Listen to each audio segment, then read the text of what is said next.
आज बनवूया पास्त्याचा हेल्दी प्रकार।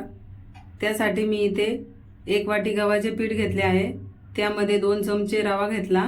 त्यामध्ये चवीपुरते मीठ टाकून पीठ मळून घ्यायचे। पीठ घट्टच मळायचे। हा हेल्दी पास्ता आहे।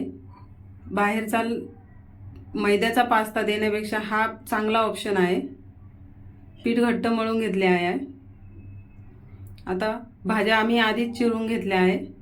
त्यामध्ये मी या भाज्या घेतल्या आहेत। आता पाणी गरम करायला ठेवू। त्यामध्ये मी 1 चमचा तेल टाकून थोडे मीठ टाकून घेतले। आता पास्ता बनवूया।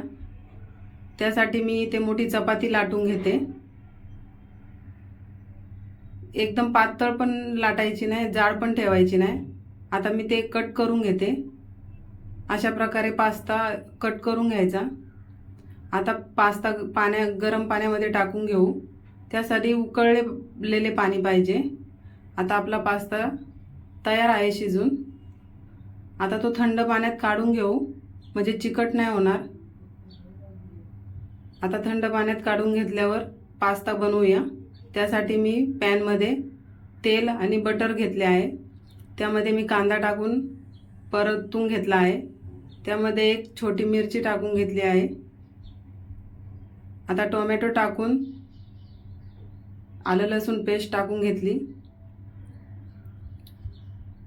आता सर्व भाज्या टाकून घेऊया।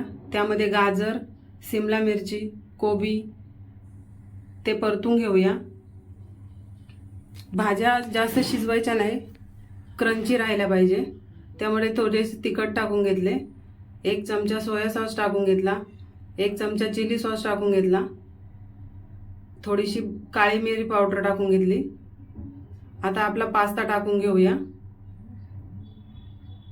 तर मिक्स करून खायला आहे छान हेल्दी टेस्टी पास्ता। लहान मुलांसाठी खूप छान ऑप्शन आहे।